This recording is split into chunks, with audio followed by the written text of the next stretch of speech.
Combien sont prêts d'entendre la parole de Dieu ce matin? Amen et amen. Quand Jésus parle à l'Église, oh yes, c'est parti. C'est une chose quand c'est le pasteur qui parle à l'Église, mais quand c'est Jésus qui parle à l'Église, combien croient qu'on devrait ouvrir grandes nos oreilles pour écouter ce qu'il veut nous dire? Amen. Et ce matin, c'est Jésus qui veut parler à l'Église, le CCDM, le Carrefour chrétien des Mascoutins. Il veut nous dire ce matin comment retrouver notre premier amour. Dans le livre de l'Apocalypse, nous avons deux chapitres, chapitre 2 et le chapitre 3, où c'est Jésus qui parle aux églises de l'Asie mineure. Ces messages de Jésus à ces églises-là, ces 7 églises-là, avaient pour but d'encourager, édifier, mais en même temps aussi avertir et corriger et transformer les croyants de ces églises. Et bien que Jésus a parlé aux églises de son époque, je crois qu'il est pertinent de constater que ces messages s'appliquent très bien aux églises de notre époque aujourd'hui aussi. On peut s'identifier dans ces messages-là. Et aujourd'hui, j'aimerais partager avec vous le premier message que Jésus a adressé à la première église à laquelle il s'est adressé, qui était l'église d'Éphèse, où il a parlé du premier amour. Et j'aimerais aujourd'hui répondre à cette question, comment retrouver notre premier amour si on l'a perdu? Apocalypse 2, verset 1, on va y aller à la base, on va commencer avec la base, où ce que ça dit, « Écrit à l'ange de l'église qui est à Éphèse. Voici le message de celui qui tient les 7 étoiles dans sa main droite et qui marche au milieu des 7 lampes en or. » Ça, c'est un beau texte poétique là, ici. Là. Mais c'est quoi les étoiles? C'est quoi les lampes ou les chandeliers? Bien, c'est très simple. Celui qui tient les 7 étoiles, c'est Jésus. Les 7 étoiles, c'est les 7 pasteurs des églises, si on peut dire ça comme ça, ou les 7 anciens des églises. Les 7 lampes en or ou chandeliers, selon les versions de Bible, représentent les 7 églises. En appelant les églises des chandeliers, des lampes en or, Jésus rappelle que l'Église existe pour briller et apporter la lumière dans ce monde de noirceur et de ténèbres. Wow! On est des chandeliers. On est des lampes en or. On est appelés à briller dans les ténèbres. Quelqu'un dit amen à ça. Jésus nous le rappelle. Maintenant, ouvrons grandes nos oreilles pour écouter ce que Jésus veut nous dire aujourd'hui au travers de son message d'église à l'église de l'Éphèse. Si on lit le verset 2 et verset 3 de l'Apocalypse 2, Jésus dit à l'Église, et c'est peut-être à nous qui parle aussi ce matin, « Je connais ton activité, la peine que tu t'es donnée. Je connais ta persévérance. Je sais que tu ne peux pas supporter les méchants, tu n'es juste pas capable. Tu as mis à l'épreuve ceux qui se disent apôtres ou pasteurs ou évangélistes ou enseignants, mais qui ne le sont pas. Tu as démasqué leur imposture ou leur tromperie ou leur mensonge, leur faux message. Tu as de la persévérance, verset 3. Tu as souffert à cause de moi et tu ne t'es pas découragé. Ici, on voit qu'il y a de la part de Jésus une reconnaissance. Jésus est capable de dire plein de bonnes choses que cette Église-là faisait. Pourquoi il est capable de reconnaître ce que l'Église faisait à Éphèse? Parce que dans le verset qu'on a lu tantôt au début, la Bible dit qu'il marche au milieu de l'Église.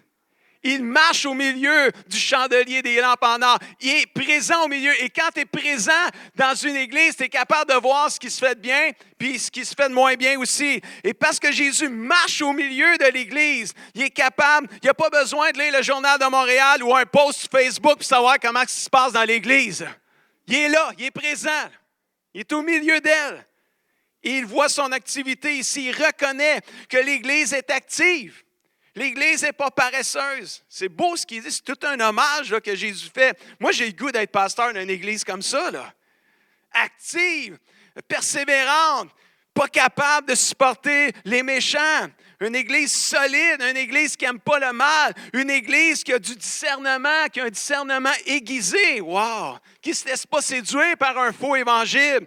Une Église qui souffre pour la cause de Christ et qui ne se décourage surtout pas dans la souffrance. Wow! Quel hommage! Je veux être pasteur de cette église-là, Seigneur. Wow! En marchant au milieu de l'église, non seulement Jésus est capable de voir ce qu'elle fait de bien, mais il est capable de voir aussi ce qu'elle fait de moins bien, parce que, à ce que je chasse, les églises, il n'y en a pas une de parfaite. Il n'y en avait pas dans le temps de Jésus, puis il n'y en a pas encore plus aujourd'hui. Donc, c'est normal que Jésus voit des bonnes choses, j'espère. On n'est pas juste du mauvais monde quand même dans l'Église.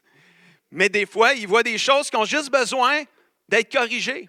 Il y a juste des choses qui ont besoin d'être remises à la bonne place. Et dans le verset 4 de Apocalypse, chapitre 2, Jésus dit à cette même Église, après y avoir fait un super dommage, il lui dit, « Mais j'ai un grief. » J'ai aimé le mot « grief » ici. Là.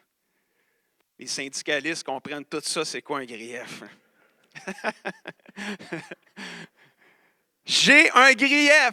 J'ai mis entre parenthèses un reproche pour ceux qui ne sont pas syndicalistes, qui n'ont jamais été dans une shop avec les syndicats. J'ai quelque chose contre toi. Et cette chose-là, ce grief-là, ce reproche-là, c'est que tu as abandonné ton premier amour. Tu ne m'aimes plus comme au début et votre amour les uns pour les autres s'est relâché. S'il y avait une reconnaissance de la part de Jésus, là, il y a un reproche de la part de Jésus. L'image du premier amour, c'est une image qui est forte ici, utilisée par Jésus. Mais quand le reproche vient directement de Jésus, c'est mieux pour l'Église d'y porter une attention sérieuse. Tu fais plein de belles choses, mais ça semble évident pour Jésus que la passion s'est refroidie ainsi que l'amour. L'amour pour Dieu est différent. L'amour les uns pour les autres n'est pas le même qu'au tout début. Il y a eu quelque chose à quelque part dans le temps, où il y a eu à quelque part dans le temps un relâchement qui a été causé par quelque chose, par quelqu'un ou par des circonstances. Malgré tout, on ne voit pas dans l'Église une déviation doctrinale. L'Église est solide sur la parole de Dieu. On le voit, Jésus y en parle. Tu n'es pas capable de supporter le méchant. Tu haïs le mal. Tu n'appelles pas le péché bien. Tu n'appelles pas le mal le bien péché, etc. De tout ça, ce mot-là. Là. On ne voit pas de changement. On ne voit pas d'infidélité de la part de l'Église. Mais on voit progressivement qu'il y a eu le premier amour s'est éteint, s'est relâché, s'est refroidi. Important de comprendre que Jésus n'a pas dit que l'Église n'avait pas d'amour. Il a dit qu'elle avait abandonné son premier amour. L'amour que l'Église démontrait dans l'état dans lequel Jésus lui parle n'était pas le premier amour, c'était un autre amour. Parce que quand même, elle était active, pareil. Là. Elle n'a pas lâché, elle n'a pas abandonné, elle servait le Seigneur encore. Là. Mais l'amour c'était pas le premier amour. Là. C'était un amour différent. Il y a 3 sortes d'amour qu'on voit dans... Le premier, c'est l'amour éros, qui est fondé sur les relations charnelles, sexuelles, éventuellement amoureuses et passionnelles. C'est le coup de foudre qui produit un fort désir envers une autre personne. Si l'attachement à une personne est uniquement conditionné par une passion ou un amour éros, qui revient à dire « je t'aime pour ce que tu m'apportes », cet amour-là n'est pas appelé à être un amour durable.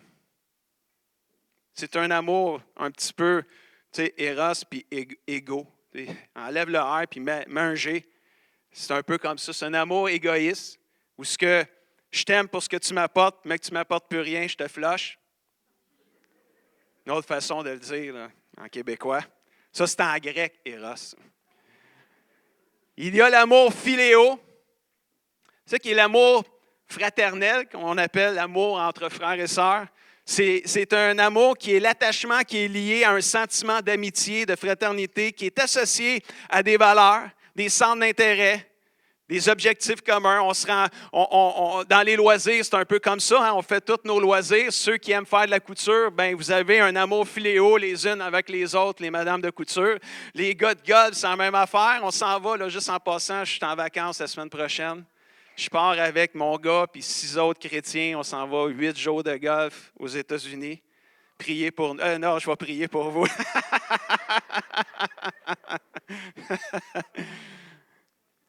Mais merci Seigneur qu'on puisse avoir. Mais l'amour qui nous lie, on a un centre d'intérêt commun, on a un loisir qu'on pratique ensemble. Et là, il y a un amour philéo qui nous anime. Ou ce que je t'aime parce que tu m'aimes. C'est un peu ça l'amour philéo. Il est conditionnel. Je t'aime parce que tu m'aimes. Même chose que pour ce que tu m'apportes. C'est un amour humain. Là. Tu m'aimes, je t'aime. Je t'achète un cadeau, puis en passant, il m'a coûté 49,95 aussi. En voulant dire, c'est comme, je m'attends à ce que tu m'en achètes un de même valeur. C'est ça que ça veut dire. Si tu ne me fais pas de cadeau, tu n'en ferais plus. C'est ça l'amour philéo. C'est un amour humain, un amour égoïste. Il y a un troisième amour qui est l'amour agapé. Je t'aime parce que je t'aime. C'est un amour altruiste. Ça, c'est un mot qui veut dire non égoïste. C'est un amour divin. Il se donne gratuitement et de manière désintéressée, sans attendre rien en retour. Ça, c'est tout un amour, ça. Il est inconditionnel. Il accepte l'autre tel qu'il est, avec ses qualités et ses défauts. Il souhaite son bien-être sans en retirer un profit personnel. Il a de la compassion pour l'autre et il l'aime, même s'il n'est pas aimé de lui ou d'elle. C'est un amour libéré de l'égoïsme. Il revient à dire « je t'aime parce que je t'aime ». L'amour agapé est celui de Jésus pour l'humanité entière, pour laquelle il a donné sa vie. Ça, c'est l'amour de Jésus, c'est l'amour agapé. C'est de cet amour dont il nous est proposé de l'aimer et de nous aimer les uns les autres. Quand Jésus parle à l'Église, ici, là, l'Église d'Éphèse, quand Jésus parle à l'Église, il lui reproche d'avoir abandonné son premier amour. Mais l'amour, là, le mot amour, dans le grec original de notre Bible, c'est le mot agapé. Tu as abandonné ton premier amour agapé. Oh, ça c'est puissant, là. C'est différent, là. C'est plus que tu n'as plus d'amour, c'est que tu n'as plus le même amour. C'est comme te transférer à quelque part, ton amour est plus philéo. J'aime parce que, pour ce que ça me rapporte. Tu es rendu là. Au début, tu as commencé, tu aimais, c'était la passion, là, ça frisait à folie. Là. Tu sais, comment est-ce qu'on aimait le Seigneur? C'était fou. Là. Le monde, c'est ça qu'il disait, vous êtes fous, vous êtes malades. Mais on n'était pas malades, on n'était pas fous, on était juste en amour. On était passionnément en amour. On aimait Jésus, on aimait tout le monde, on aimait l'Église, on était wow, jusqu'à temps qu'on s'aperçoive que le pasteur, bon, il est humain, c'est ça. Jusqu'à temps qu'on rentre plus dans l'Église, puis qu'on voit des choses, puis on voit des décisions qui se prennent, puis oh boy, ils ne sont pas parfaits, eux autres, non plus. Surprise. C'est quand tout le monde sait que personne n'est parfait, mais on est toujours surpris quand quelqu'un fait une erreur. Je ne sais pas pourquoi. Comme si on s'attendait que personne n'en ferait, mais quand quelqu'un en fait, on est comme presque scandalisé. Même, je ne parle pas des grosses erreurs, là, parce que je sais qu'il n'y a pas de grosses ni de petites, mais il y a quand même il y a des erreurs qui impressionnent plus que d'autres. Là. Quand Jésus parle à l'Église, il dit « Tu as abandonné ton amour agapé, ton premier amour agapé. Au début, tu m'aimais avec un amour inconditionnel et avec passion. Mais là, tu m'aimes différemment. Tu m'aimes si ça rapporte quelque chose. Tu m'aimes d'une manière égoïste. C'est ça que Jésus est en train de dire à l'Église. Ce n'est plus moi le centre d'attraction, mais c'est toi. Tout tourne autour de toi et non de moi, dit Jésus. Et j'aime beaucoup l'Esprit de Dieu qui nous conduit dans les dernières semaines, les derniers mois, à avoir une attitude de louange et d'adoration. J'aime les messages qui sont inspirés. Lynn a prêché un message sur la louange. C'était suivi de David quelques semaines plus tard. Et encore ce matin, Dieu nous appelle à rentrer dans une proximité, une intimité avec lui profonde. Jésus veut qu'on revienne à notre premier amour. C'est ça que ça veut dire. On continue de servir Dieu avec un certain zèle. On continue de croire dans la parole de Dieu. On ne l'a pas abandonné. On sait ce qui est bien, on sait ce qui est mal. On ne se laissera pas séduire par un faux évangile ou des faux prophètes ou des faux enseignants. Mais on se laisse séduire au point d'aimer Dieu et son Église, au point de moins aimer Dieu et son Église. Ou d'aimer Dieu, on se laisse séduire par un amour où on aime Dieu et son Église pour ce que ça nous rapporte à nous et non par pur amour pour Dieu, comme on le faisait au début. On continue à servir, mais on y met moins notre cœur, on y met moins notre passion. Si Jésus venait au milieu de nous ce matin, que dirait-il de notre amour comme Église? Que dirait-il de notre amour comme individu? Je parle de l'amour agapé, là. Que dirait-il de cet amour-là? On peut voir dans les paroles de Jésus une reconnaissance, un reproche. Et troisièmement, il adresse une autre chose aussi au verset 5 du chapitre 2 d'Apocalypse. Il dit à l'Église, après y avoir dit un reproche, il lui dit, « Rappelle-toi d'où tu es tombé. Rentre en toi-même, change d'attitude et vis de nouveau comme au commencement.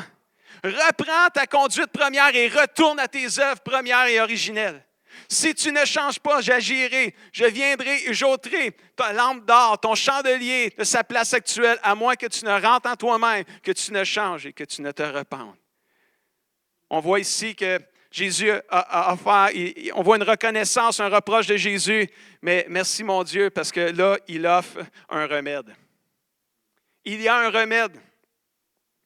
Quand Jésus parle à l'Église, il faut écouter, mes amis. Peut-être que ce matin, il y a une partie du message qui ne s'adresse pas à toi, mais il y a peut-être une partie du message qui résonne dans ton cœur, puis c'est comme si Jésus est en train de te parler directement. Jésus reconnaît ce que l'Église fait de bien. Il lui dit tout de même un reproche légitime, mais il ne la laisse pas là sur cette note-là, on peut dire négative. Jésus lui offre un remède pour répondre à la question. « Ouais, mais si j'ai abandonné mon premier amour, comment est-ce que je peux le retrouver, mon premier amour? » C'était ça le titre du message. Et Jésus offre une réponse, un remède à cette question-là. Comment retrouver mon premier amour? Il leur dit ce remède-là en 4 étapes. La première, c'est « Rappelle-toi. » Es-tu capable de te rappeler comment tu as commencé ta vie nouvelle avec Jésus? Te rappelles-tu comment Jésus t'a guéri, t'a délivré, t'a sauvé, transformé? Dans quel état tu étais? Puis qu'est-ce que ça a fait en toi quand tu as donné ta vie à Jésus? Il y a plusieurs années pour certains. Te rappelles-tu comment tu aimais prier? Comment tu aimais lire la Bible? Comment tu aimais servir dans l'Église? Comment tu aimais témoigner de Jésus aux autres? Comment tu aimais donner ta dîme? Comment tu aimais louer Dieu, célébrer le Seigneur, chanter les louanges du Seigneur? Même si tu chantais faux, ça ne te dérangeait juste pas. Alléluia. Parce que c'était le cœur qui louait Dieu. Alléluia. C'est toujours filtré quand c'est rendu en haut. Toutes les fausses notes, c'est fini. Rendu en haut, c'est pur, c'est parfait. J'ai hâte d'entendre toutes mes voix parfaites en haut dans ma louange. Tu aimais louer Dieu, tu aimais venir à l'Église, tu avais le goût d'être avec la famille de Dieu, tu avais le goût d'être avec les frères et sœurs, tu aimais tellement ça, c'était wow. Te rappelles-tu comment tu avais soif de Dieu, de Jésus, du Saint-Esprit? Alléluia. Puis quelque chose est arrivé, une série de choses sont arrivées au point que ton amour agapé, ton amour inconditionnel envers ton Dieu, ta passion pour Dieu s'est refroidie, s'est relâchée. Tu as commencé à diminuer de donner, de servir. Tu as plus de difficultés à louer Dieu, à adorer le Seigneur. Même si on a un libre accès dans sa présence, alléluia, tu as de la difficulté maintenant à rentrer dans la présence de Dieu alors que Dieu a les bras tout grands ouverts pour toi.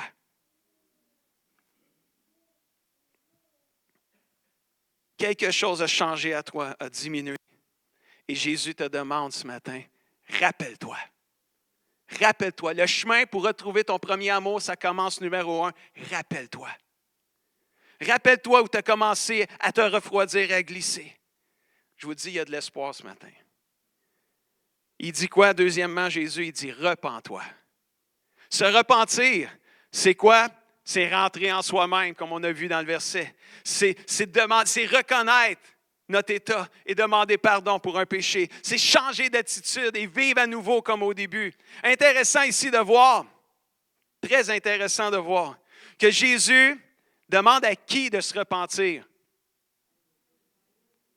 Dites-les fort. À nous, à l'Église. Moi, je pensais que c'était juste pour les perdus se repentir. Tu te repens, tu nais de nouveau, tu as fini de te repentir. Tu t'es repenti, c'est fini.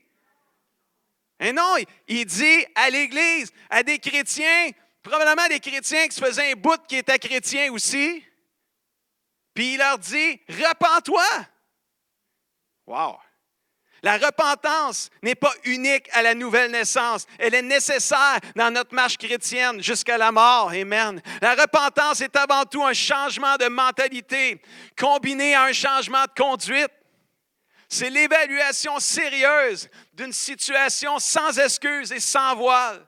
C'est une affirmation claire et nette qui dit « Oui, je n'aime plus mon Sauveur et mon Seigneur comme je l'aimais au tout début et avant.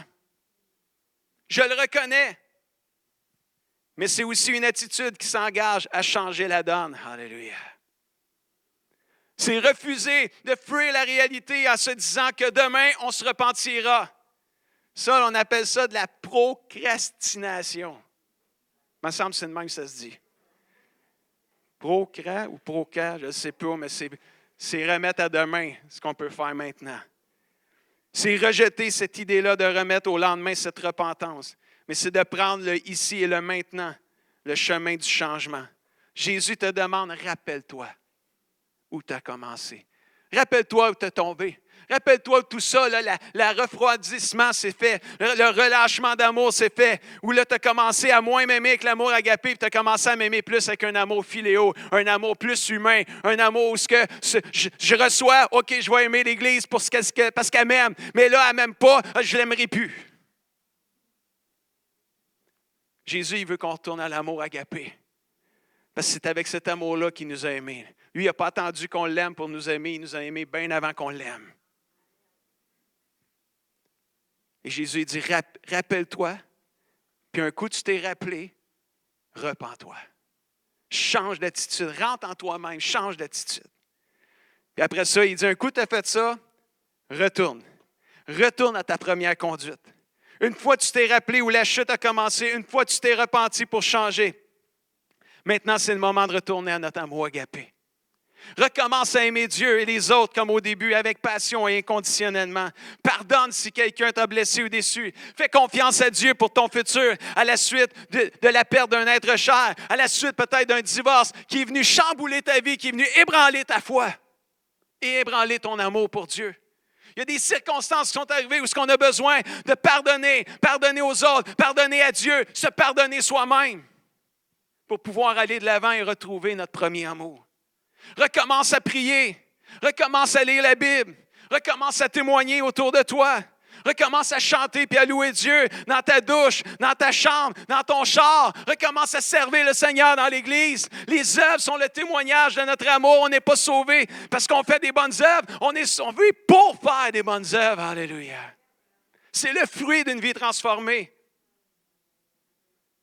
Et Jésus dit une quatrième chose pour retrouver son premier amour. Il dit, rappelle-toi. Il dit, repens-toi. Il dit, retourne. Mais il dit aussi, résiste pas. Je sais qu'il aurait fallu qu'en bon français, que j'écrive « ne résiste pas ». Mais il fallait que ça commence par « R », fait que j'ai enlevé le « ne ». Résiste pas.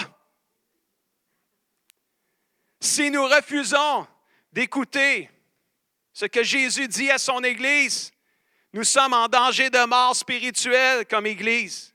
Parce que Jésus dit, si tu ne le fais pas, je vais ôter ton chandelier de sa place actuelle. Il va ôter notre lampe en or et nous n'aurons plus d'impact spirituel autour de nous. C'est comme si aimer Dieu d'une manière philéo, d'une manière humaine, d'une manière plus égoïste, c'est comme la mort à petit feu pour l'Église. Oh, c'est fort ça. Le Seigneur est sérieux avec son épouse. J'ai aimé les messages qui ont été dits ce matin. J'ai aimé les paroles qui ont été données dans la louange, l'intervention de Lynn. J'ai aimé tout ça. Le Seigneur Jésus, c'est l'époux. Puis on est l'épouse. Puis il est sérieux avec son épouse. Il veut un amour agapé. Il ne veut pas l'amour égoïste, philéo. Il marche au milieu de nous, cher ami. Son désir, c'est de voir son Église ou sa femme, son épouse, sa fiancée. Il veut la voir en santé, remplie de l'amour agapé. Si les paroles de Jésus résonnent dans notre cœur ce matin, puis je dis note parce que je m'inclus dedans.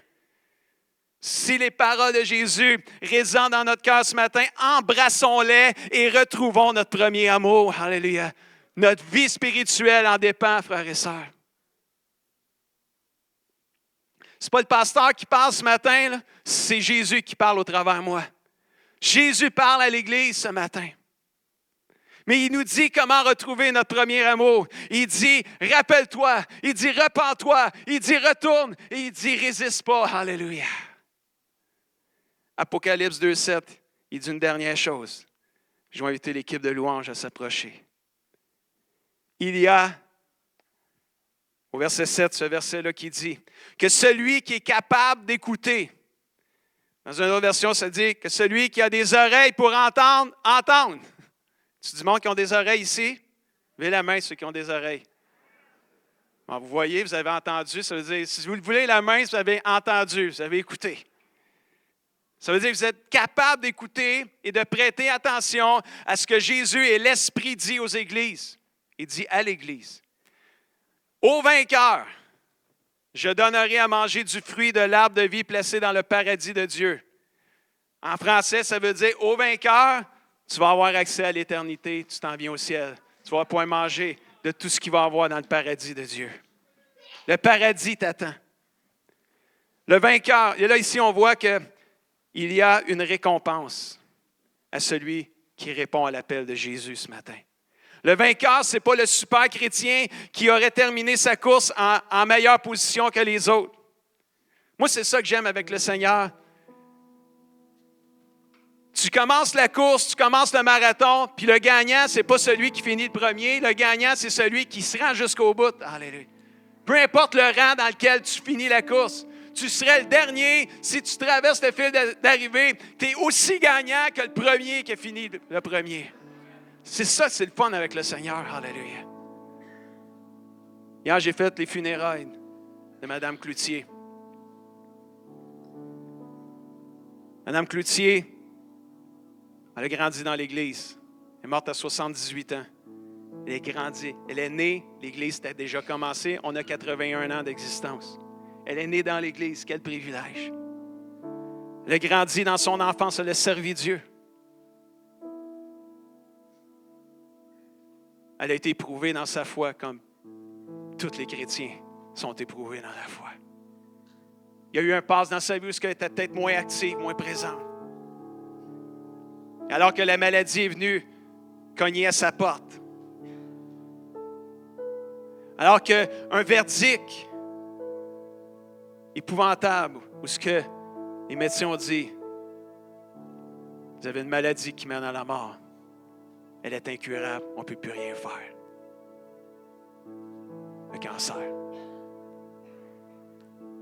J'allais visiter Mme Cloutier au début de septembre à Maisonneuve. Comment je me disais juste, comment est-ce qu'elle va réagir à l'annonce d'une si terrible nouvelle? Comment est-ce qu'elle va réagir? Comment va être sa foi? Et quand je suis rentré dans la chambre où je m'attendais à voir une femme abattue et découragée, j'ai rien vu de ça. J'ai vu une femme qui en a profité pour faire la paix avec son Dieu.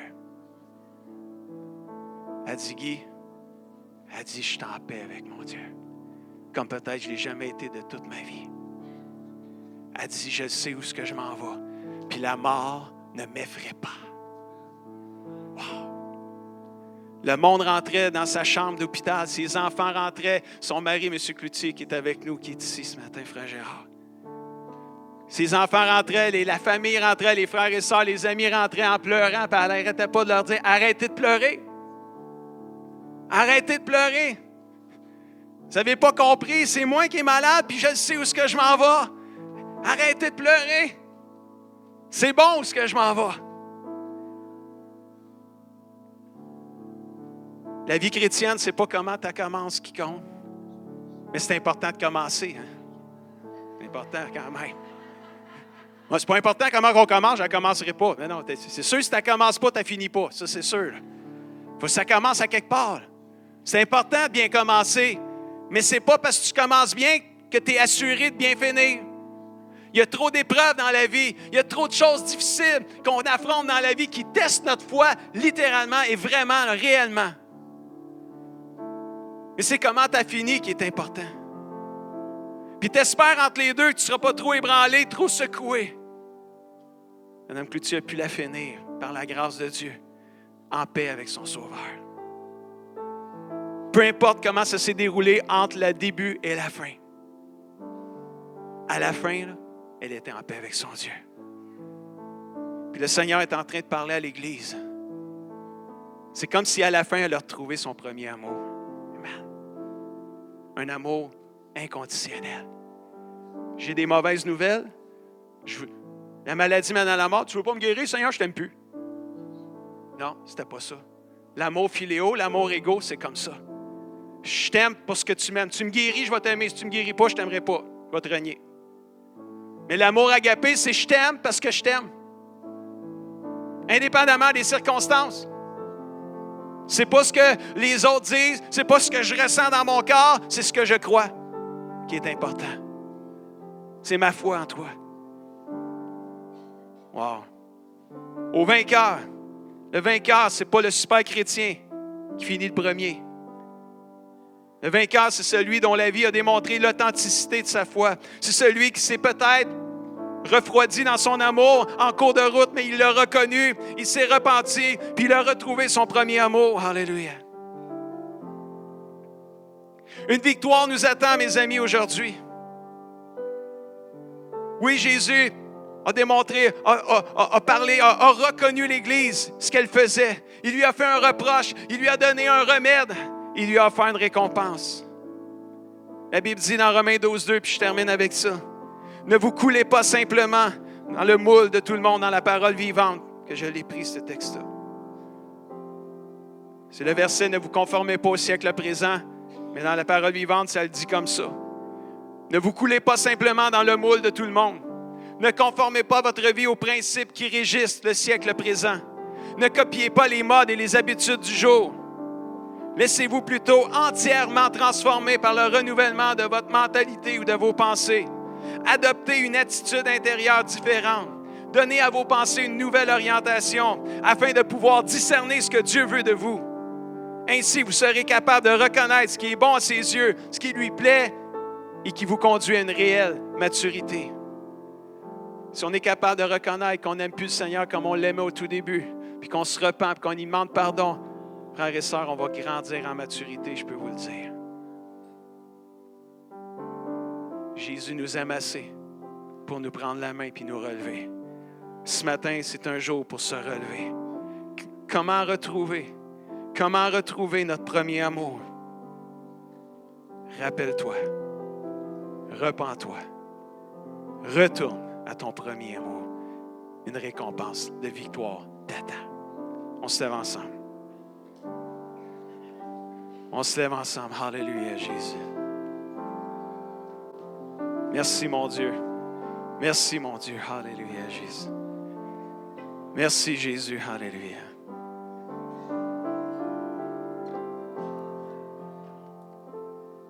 Merci, mon Dieu. Alléluia, Jésus. Fermons nos yeux quelques instants. Oh, merci, Jésus. Il est midi moins 20. Mais je veux quand même prendre le temps de prier pour des gens ce matin. Le message est trop sérieux, frères et sœurs, pour juste dire qu'il faut s'en aller. Il y a des gens dans cette église, que vous avanciez en avant ou que vous restiez dans vos bancs, ça ne fait pas de différence. Dieu vous parle ce matin. Dieu vous parle ce matin. Jésus parle à ton cœur ce matin. Ça résonne. Tu le sais que tu fais partie de ces gens-là qui ont abandonné leur premier amour. Puis ce matin, Jésus, il ne veut pas que tu partes condamné.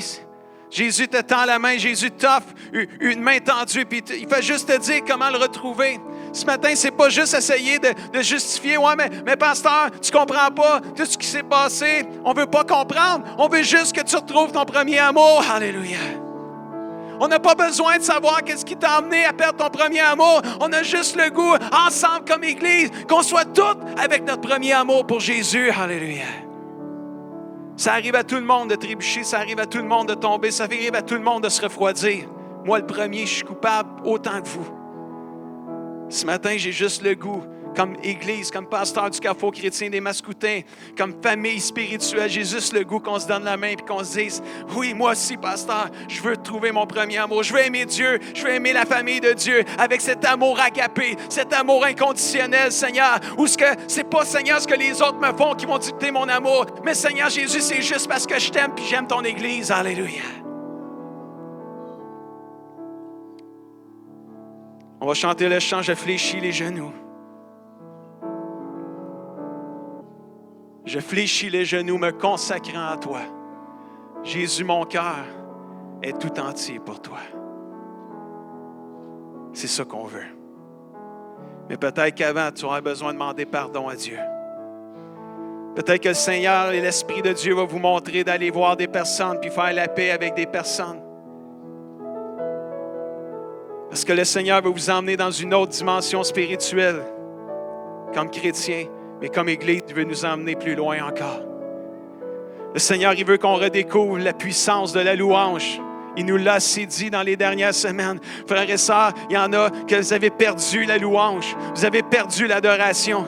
À cause de tout ce qui est arrivé, vous êtes refroidis dans votre louange, dans votre adoration. Frères et sœurs, je vous le dis, retrouvez cette flamme-là, cette louange. Le Seigneur est en train de te dire, loue-moi comme tu me louais au tout début. Alléluia. Indépendamment des chants qui sont chantés, frères et sœurs. Moi, je vais louer le Seigneur juste si c'est des chants nouveaux. Moi, je vais louer le Seigneur juste si c'est des vieux chants. Oubliez ça, frères et sœurs. On ne regarde pas à bonne place quand on pense de même. On va louer Dieu, peu importe le chant. Alléluia, Jésus. Puis on va laisser la présence de Dieu nous inonder, nous faire du bien. Alléluia. Merci, Seigneur. On peut-tu chanter ça, Sophie? Je fléchis les genoux. S'il y en a qui ont le goût de venir en avant juste pour prendre un temps dans sa présence, mais partout dans ce lieu, c'est un sanctuaire de la présence de Dieu. Si vous devez quitter vers l'arrière puis aller jaser dans le hall.